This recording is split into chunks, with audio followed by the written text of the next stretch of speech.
Hey, what's up guys? This is StainV, and this is another episode of Dallas online qualifier matches.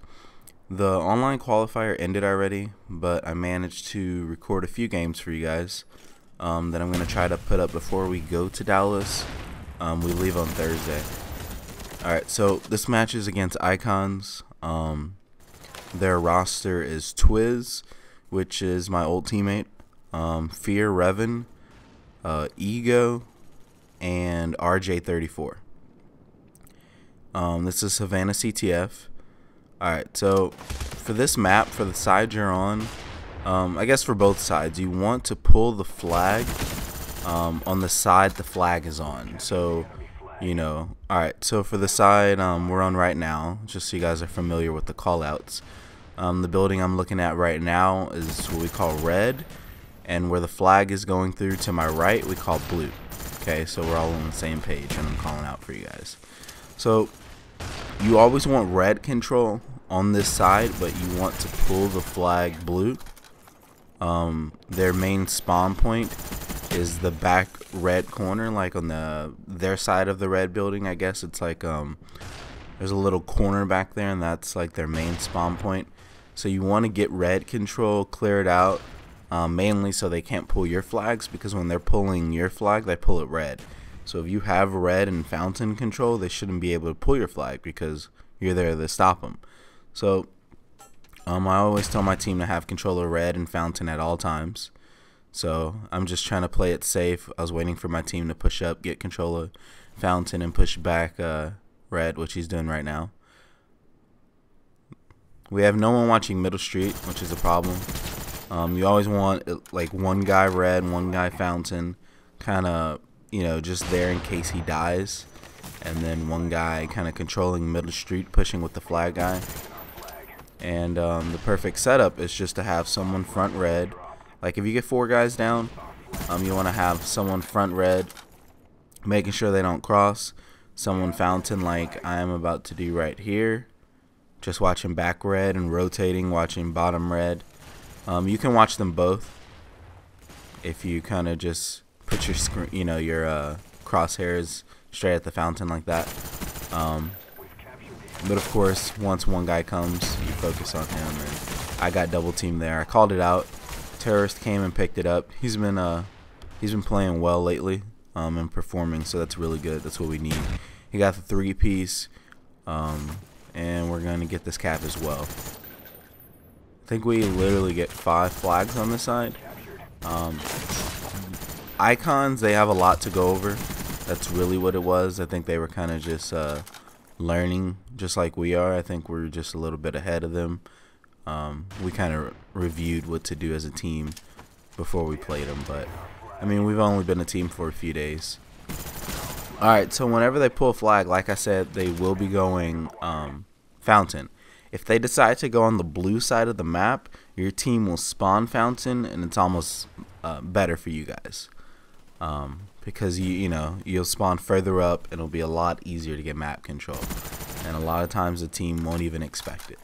So here we're kind of playing a little bit defensive on this map control here. We weren't really pushed up too far, but we were able to pick them off and grab a flag and get it out of their spawn. I shouldn't have reloaded right there. I thought he died.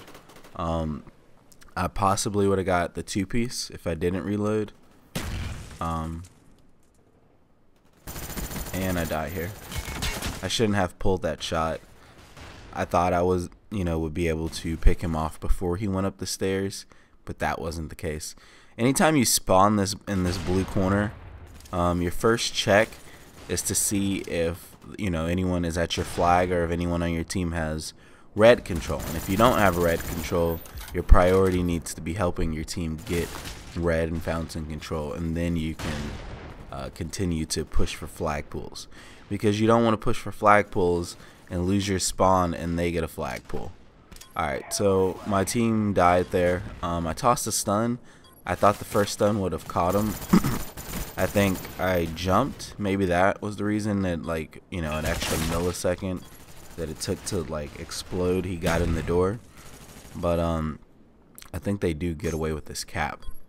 and it's all because we died at the same time and no one was there to control red. So I was telling them to push back to red at the end of the round, but of course it ended. So we got 5 flags on the first side, they got 1, so we're up 4. For those who don't know, you add the flags up at the end of the game. Whatever team has more, you win, and if you tie, then you just replay the entire map. Now at Dallas, the rules are a little bit different. If you tie a match, a CTF, like at a LAN event for the MLG Pro Circuit, you have to replay it, and there's special rules that then start up. So you replay the map, and the first person or the first team to cap a flag, you end the game. Let's say they cap the flag in a minute, then you switch sides, and the other team, if they don't cap a flag within a minute, you win. If they do cap it in less time, then they win.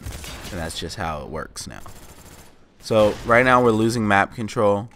For this side as well, you want red control.